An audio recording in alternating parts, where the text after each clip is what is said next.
Hello friends, আজ এই ভিডিওর মাধ্যমে আমরা এগ্রিগেট ফর্মুলার একটা ছোট্ট ট্রিক শিখব। তো ভিডিওটা স্কিপ না করে এন্ড পর্যন্ত দেখবেন। এখানে এই সিটের মধ্যে কিছু প্রোডাক্ট নেম আছে এবং এই প্রোডাক্টগুলোর জানুয়ারি, ফেব্রুয়ারি, মার্চ মাসের কিছু কোয়ান্টিটি এখানে দেওয়া আছে।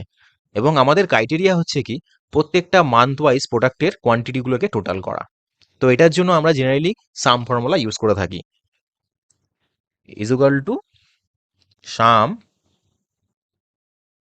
ব্র্যাকেট ওপেন করি এবং আমরা এই সাম রেঞ্জটা, এই কোয়ান্টিটির সাম রেঞ্জটা দিয়ে দিই, ব্র্যাকেট ক্লোজ করে দিই, ব্র্যাকেট ক্লোজ করে এন্টার করি। কিন্তু এখানে এন্টার করার পরে দেখুন এখানে এরর আসছে। এরর আসার কারণ হচ্ছে কি, এখানে এই কোয়ান্টিটি রেঞ্জের মধ্যে দুখানা এরর আছে। তো এরর থাকলে সাম ফর্মুলা এখানে কাজ করবে না, কার্যকরী হবে না। তো এটার জন্য আমরা এগ্রিগেট ফর্মুলা ইউজ করতে পারি এররগুলোকে স্কিপ করার জন্য। ইজ ইকুয়াল টু এগ্রিগেট, আমরা যেহেতু সাম করতে চাই আর এখানে সাম আছে ৯ নম্বরে, 9 এ আছে। তো আমরা এখানে 9 প্রেস করব। 9 প্রেস করার পরে আমরা কমা দেবো।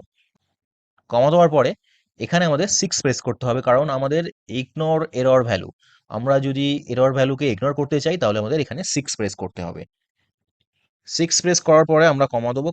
এবার আমাদের এখানে অ্যারে চাইছে, আমরা অ্যারের জন্য পুরো রেঞ্জটাকে দিয়ে দেবো। রেঞ্জটাকে দিয়ে আমরা ব্র্যাকেট ক্লোজ করে এন্টার করলো। দেখুন আমাদের এখানে টোটাল কোয়ান্টিটির, জানুয়ারি মাসের কোয়ান্টিটি টোটাল চলে এসেছে এবং এররগুলোকে স্কিপ করে দিয়েছে। আমরা এবারে ফর্মুলাটাকে এখানে ড্র্যাগ করতে পারি, ডান দিকে ড্র্যাগ করে দেবো।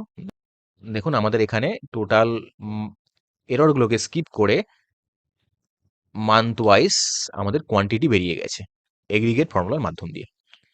তো ভিডিওটা যদি ভালো লেগে থাকে অবশ্যই লাইক, কমেন্ট এবং শেয়ার করবেন, আর প্লিজ সাবস্ক্রাইব করবেন এই ধরনের আরও ইনফরমেটিভ ভিডিও পাওয়ার জন্য। থ্যাংক ইউ বন্ধুরা।